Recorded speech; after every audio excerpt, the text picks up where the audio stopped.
नमस्कार दोस्तों, financial prudence में आपका स्वागत है। तो आज हम लोग ऊपर एक बात करेंगे 6 रूल्स का। ये रूल जो है हमें हमारे डिसीजन लेने में काफ़ी यूजफुल है। सेविंग डिसीजन जो लेने हैं हमें, तो कितने सालों में हमारे जैसे इनकम डबल होंगे या फिर कितना हमारा एनुअल इनकम होगा। अगर हमारे आवरली रेट अगर हम मतलब अगर इतना हम अर्न करते हैं पर आवर, तो हमारा एनुअल इनकम कितना होगा, या फिर अगर हमारे जो रिटायरमेंट के समय हमें कितना फंड चाहिए, या फिर हम जो होम में इन्वेस्टमेंट करने जा रहे हैं, घर खरीदने जा रहे हैं, तो उसमें कितना क्या बजट होना चाहिए, या फिर कार प्लान कर रहे हैं, या फिर जो हमारा टर्म लाइफ कवरेज है वो कितना होना चाहिए। तो एक स्टैंडर्ड है जो बहुत ही अच्छा, जो आपको डिसीजन लेने के लिए इसको समझना चाहिए, इस रूल्स को समझना चाहिए। जैसे रूल ऑफ 72, अगर आपका इनकम जो है डबल कितने सालों में होगा, तो मान लीजिए 72 है, जो 72 को आप डिवाइड कीजिए जितना रेट ऑफ रिटर्न है आपका, तो इससे जो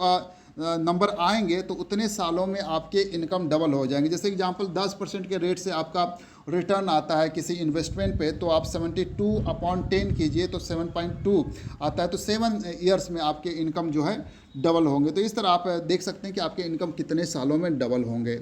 उसके बाद रूल ऑफ 2000 ये बताता है कि अगर आपका आवरली रेट आपको पता है तो आपका एनुअल इनकम कितना होना चाहिए। जैसे कि 2000 टाइम जितना आवरली रेट है आपका, तो उसका 2000 टाइम जो है आपका एनुअल इनकम रफली होना चाहिए। जैसे कि एग्जांपल के लिए अगर 20 रुपीज़ पर आवर के हिसाब से आप अर्न करते हो, ठीक है, या जनरेट करते हो, या जॉब करते हो 20 आवर पर 20 रुपीज़ या डॉलर के पर आवर के हिसाब से आपको मिलता है, तो इसका 2000 टाइम जैसे 40,000 डॉलर या रुपीज़ पर ईयर आपको मतलब आपका एनुअल इनकम मतलब होगा।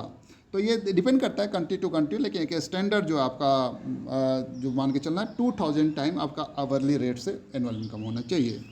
उसके बाद आप कितना फंड आपको रिटायरमेंट के पास रिटायरमेंट के लिए चाहिए, तो इसको डिसाइड करने के लिए आप देखिएगा रूल ऑफ 25 टाइम्स। जैसे कि जो भी आपका एनुअल एक्सपेंसेस है, तो एनुअल एक्सपेंसेस का 25 टाइम्स आपका रिटायरमेंट के समय आपको फंड चाहिए।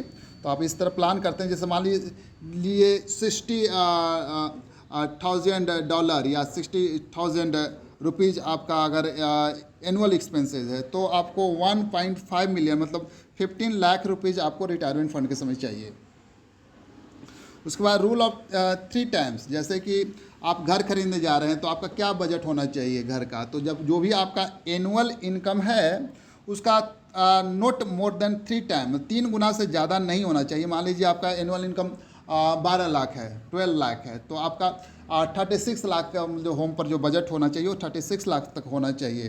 तो इसको आप समझ सकते हैं। इसके बाद रूल ऑफ 24-10, तो जैसे कार के लिए आप प्लान कर रहे हैं, तो कार के लिए आप प्लान कर रहे हैं और तो उसमें डाउन पेमेंट अगर 20% कर रहे हैं for 4 year with monthly expenses no more than 10% of income. Monthly expenses आपका 10% से ज़्यादा नहीं, तो उस केस में आप देखिए अगर मान लीजिए सपोज 20,000 का कार जो है आपका उसका मतलब अगर है तो इस मतलब तो इसको 4,000 डाउन पेमेंट और एंड 4 ईयर्स और लेस उसका लोन टर्म है। तो कोई भी कार अभी 20,000 नहीं, इसमें इवन अब डॉलर की बात कर रहे हैं। जैसे मान लीजिए 10 लाख का आपका कार है, तो 10 लाख के कार में आपका 20% मतलब 2 लाख जो है आपका उसमें डाउन पेमेंट होना चाहिए, और जो आपका जो टर्म जो होना चाहिए उसका